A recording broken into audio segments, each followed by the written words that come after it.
Selamat menikmati hiburan pada malam hari ini.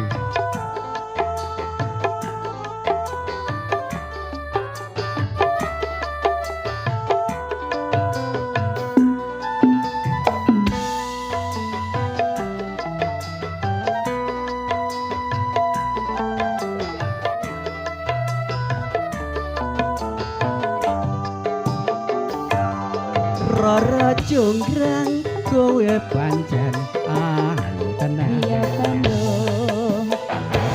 muka yen aku nandang kasmaran waspadakno prajuritmu kalah perang mula kowe dadi wanita golongan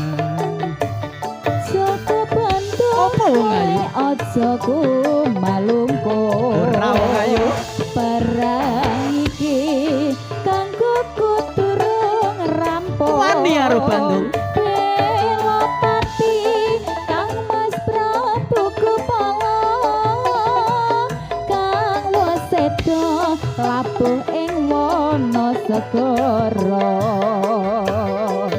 tobat-tobat kowe wanita keparang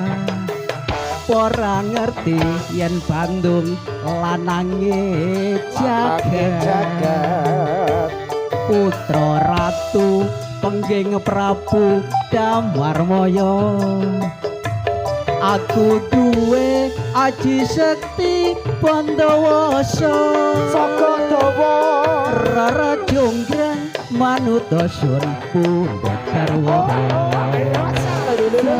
Bandung aku terbebebo apa wong ayu penjalukmu Sandi sewu sewengi kudu dadi iya jonggrang panuwunmu tak turuti iya Bandung ojo samar wong ayu pun Kang Mas Bandung panggah tresno marang sliramu tenane Kang Mas Bu ampun dikancing lho tenang Bu tenang Dek.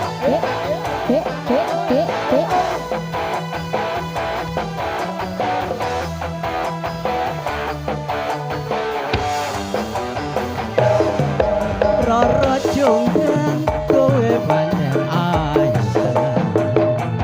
tenan muka yen aku nandang kasmaran waspadakno prajuritmu kalah perang mula kowe dadi wanita golongan Saka Bandung kowe aja ku malu iki kanggo kuturung rampung wani karo Bandung Belopati kang Mas Prabu Kupala kang wasedo labuh ing Wonosegara tobat-tobat kowe wanita keparat ora ngerti yen Bandung lanange jagat putra ratu pengging Prabu Damarmaya aku duwe aji sekti Pandawasa rara jonggrang manut sun pundhut garwa